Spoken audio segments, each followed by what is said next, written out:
భగవంతుడు సత్యాన్ని ఇష్టపడతాడండి. ముఖ్యంగా షిరిడి సాయిబాబా గురించి చెప్పాలనుకుంటే, షిరిడీలో బాబా గారు శరీరంతో ఉన్నప్పటి నుంచి ఇప్పటి వరకు కూడా గురుస్థానంలో శివలింగానికి అభిషేకాలు జరుగుతున్నాయి. ఆ విషయాన్ని బాబా గారి గురించి చెప్పేటప్పుడు చెప్పాలి. ఇంకొకటి,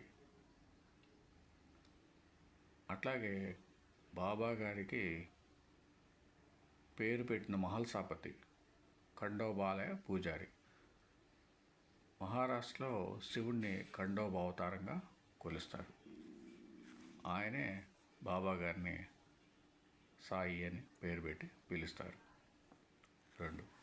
మూడోది, అక్కడ షిరిడీలో కూడా ఒకసారి గ్రామదేవత ఖండోబా ఒకరికి పొందితే గ్రామస్తులందరూ ఇతని కన్నా పుణ్యాత్ములు ఎవరు, ఇతడు ఎక్కడి నుండి వచ్చాడు అని అడిగారు. ఆ గణం వారి చేత ఒక గడ్డపార తెప్పించి, అంటే ఆ వేప చెట్టు కింద ఒక చోట త్రవ్వించాడు. అక్కడ ఒక బండ, దాని కింద కొన్ని ఇటుకలు కనిపించాయి. ఆ బండను తొలగిస్తే దాని అడుగున భూగర్భంలోనికి దారి కనిపించింది. అందులో తిని వదిలేసిన పదార్థాలు, పూజా ద్రవ్యాలు, వెలుగుతున్న 4 ప్రమిదలు ఉన్నాయి. అప్పుడు ఆ గణం, ఈ బాలుడిక్కడ 12 సంవత్సరములు తపస్సు చేశాడు అని చెప్పాడు.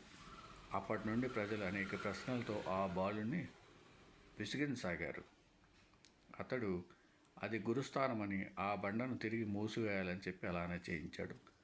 తర్వాత కూడా ఒకసారి ఆ వేప చెట్టు దగ్గరున్న భవనానికి మరమ్మతులు చేస్తుంటే దాని క్రింద ఆ భూగృహము, సమాధి కనిపించాయి. వాటిని గురించి అడిగిన భక్తులతో కూడా బాబా అలానే చెప్పారు. తర్వాత అక్కడ ఒక రోజున పిల్లలు ఆడుకుంటూ ఆ బండను తొలగించి చూచారు. అక్కడ భూమిలోకి మెట్లు చాలా పొడవుగాను చీకటిగాను ఉన్న గుహ కనిపించాయట.